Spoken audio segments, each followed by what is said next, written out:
Yo, what's good, everybody? It's your boy Steph from the Hot Moving Podcast. And former NBA player Stephen Jackson says he was the face of the biggest civil rights movement. And he's talking about the whole George Floyd situation that happened over 3 years ago, right? Look, he's trying to help Ice Cube promote the Big Three. You know, Ice Cube has stated the various issues with trying to work with the NBA and the lack of support that he gets. So Stephen Jackson, you know, makes a comment saying that, look, take me for an example. You know, I was a face of the biggest civil rights movement, and the NBA didn't want to work with me for the BLM stuff. I'll play a clip of it and I'll get right back to you guys. It was just very weird coming from him, but I'll get into that a little later. Man, it's trash. This is the only black-owned professional league. We need to come out and support it. And I've been this guy since year one. He'll tell you. I just want to see him win. There's no reason for the NBA not to support this league. It's all the ex-NBA players. I'm gonna give you a perfect example. I'm the face of the biggest civil rights movement ever with the George Floyd. I'm an NBA champion. Played in the NBA. The NBA didn't reach out to me for the Black Lives Matter, the movement for social justice or for equality. But you have a player that's the face of the movement. Why you not reaching out? So they don't move how we're supposed to move. They move how they want.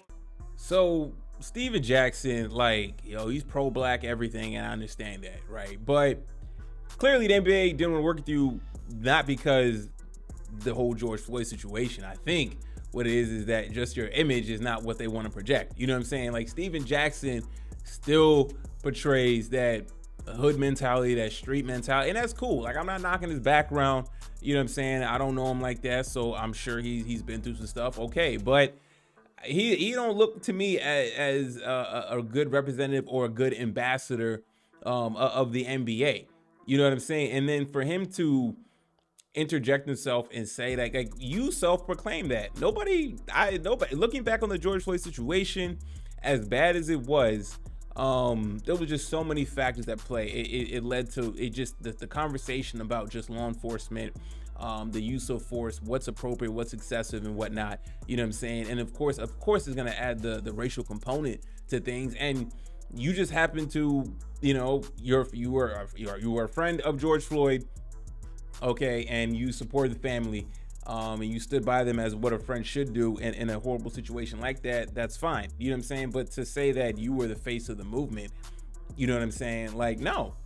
I don't look back on it as that. You know what I'm saying? Like, when I think of the whole situation, I think everybody at that moment in time, it was during the pandemic, you know what I'm saying? Everybody's locked in. We have a situation like that take place, and you have opinions from both sides. It was a very polarized situation, you know what I'm saying? And it really, the riots, everything that took place, the protests, everything that happened. I mean, it was so many things in so many elements in the year 2020 that was a perfect storm for all that to manifest and become a powder keg and blow up like that, right? But you're not the face of it, okay? And, you know, I get it. He feels that the NBA doesn't want to use him, but I mean, at the same time, you can make the case that it seemed like the Stephen Jackson kind of milked the opportunity and take advantage of the camera time. You know what I'm saying? When he was doing interviews and talking on behalf of the family at times and whatnot, like, a lot of things seem so serving to Stephen Jackson. So then now, fast forward, he's saying that he was the face of the biggest movement. I don't think so.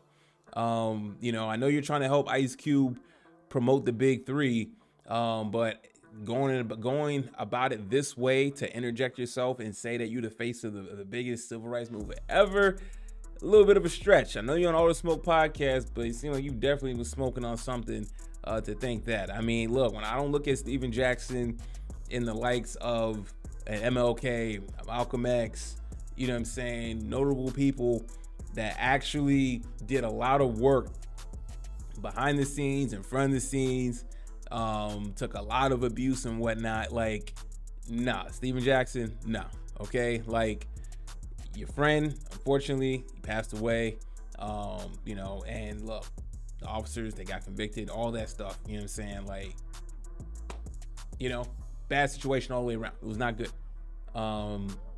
and you just happen to be his friend. You know what I'm saying? Like, and the NBA doesn't really owe you anything. You know what I'm saying? Like, again, they don't think that you are the type of person that they want representing their league, clearly, you know? But let me know what y'all think. I don't think so. I don't think he was a face of that movement. And I don't knock the NBA for when they were trying to implement all their BLM stuff, like to select Stephen Jackson. You know what I'm saying? I mean, you see how he is. Certain persona, that hood mentality he got going on, like, nah, wasn't gonna fly. So let me know what y'all think. Thanks for watching this vid. Please like, subscribe. I'm out.